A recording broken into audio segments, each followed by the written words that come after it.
আসসালামু আলাইকুম এভরিওয়ান। সেই বৃষ্টি ভেজা বিকেলের প্রথম দেখা পার্ট 1। আজ 3 বছর পর সে একই বাস স্টপে দাঁড়িয়ে আছে। আকাশটা মেঘলা, যে কোনো সময় বৃষ্টি নামবে। ঠিক 3 বছর আগে এমনই এক বিকেল আমার জীবনটা বদলে গিয়েছিল। আমি তখন অফিসের কাজ শেষ করে বাসের জন্য অপেক্ষা করছিলাম। হুট করে শুরু হলো প্রচন্ড বৃষ্টি। ইস, বৃষ্টিটা আর সময় পেল না, একদম ভিজিয়ে দিল তো। আমি দৌড়ে বাস স্টপেজের সেই ছোট ছাউনিটার নিচে গিয়ে দাঁড়ালাম। পাশে তাকিয়ে দেখি একটা ছেলে চুপচাপ দাঁড়িয়ে বৃষ্টির দিকে তাকিয়ে আছে। তার হাতে একটা কালো ছাতা, কিন্তু সে সেটা খুলছে না। আমি আসলে বৃষ্টি খুব পছন্দ করি, তাই ছাতা থাকলেও সেটা খুলিনি।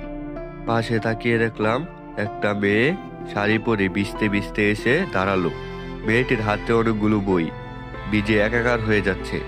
আমি কেন জানি নিজের অজান্তে ছাতাটা খুলে ওর মাথার উপর ধরলাম। হুট করে মাথার উপর ছায়া দেখে তাকিয়ে দেখি সেই ছেলেটা।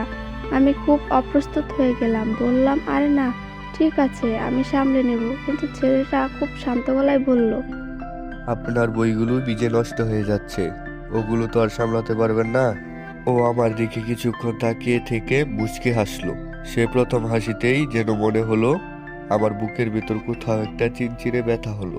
বৃষ্টির শব্দের মাঝে আমাদের নীরবতা যেন অনেক কথা বলছিল।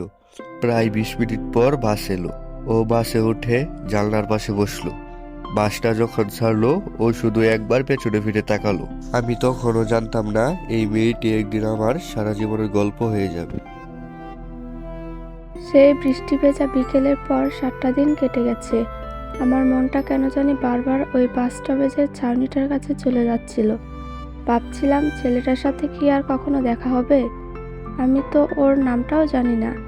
অথচ প্রতিবার বাসে ওঠার সময় আমার চোখ দুটো শুধু সেই কালো ছাতাওয়ালা ছেলেটাকেই খুঁজতো। অদ্ভুত ব্যাপার কি জানেন, সেদিনের পর থেকে আমি প্রতিদিন ওই একই বাস স্টপে এসে দাঁড়িয়ে থাকতাম, হাতে কালো ছাতাটা নিয়ে। অফিসের বন্ধুরা জিজ্ঞেস করতো, কিরে, রোজ এখানে দাঁড়িয়ে থাকিস কেন? আমি হেসে এড়িয়ে যেতাম। আমি তো জানতাম আমি একটা রূপকথার অপেক্ষায় আছি। সেদিন ছিল সোমবার। বাসে জ্যামের কারণে আমি হেঁটে যাচ্ছিলাম। হুট করে একটা কফি শপের সামনে গিয়ে থমকে দাঁড়ালাম। গ্লাসের ওপাশে দেখলাম সেই ছেলেটা। সে একা বসে জানালার বাইরে তাকিয়ে কফি খাচ্ছে। আমি ভেতরে যাব কি যাব না ভাবতে ভাবতেও আমার দিকে তাকিয়ে ফেললো। জানালার বাইরে চোখ পড়তে দেখি সেই মেয়েটি। আমি এক মুহূর্ত দেরি না করে বাইরে বেরিয়ে এলাম, তার সামনে গিয়ে দাঁড়ালাম। বললাম, আজ কিন্তু বৃষ্টি নেই, ছাতাটাও সাথে নেই, এবার অন্তত নামটা বলা যায়? আমি ওর চটপটে কথা শুনে হেসেই ফেললাম। বললাম, আমি অনন্যা। আর আপনার নামটা কি বৃষ্টিবিলাস? ও হো হো করে হেসে উঠল। আমরা কফি শপের ভেতরে গিয়ে বসলাম। কথা বলতে বলতে খেয়ালই করিনি কখন 1 ঘন্টা পার হয়ে গেছে।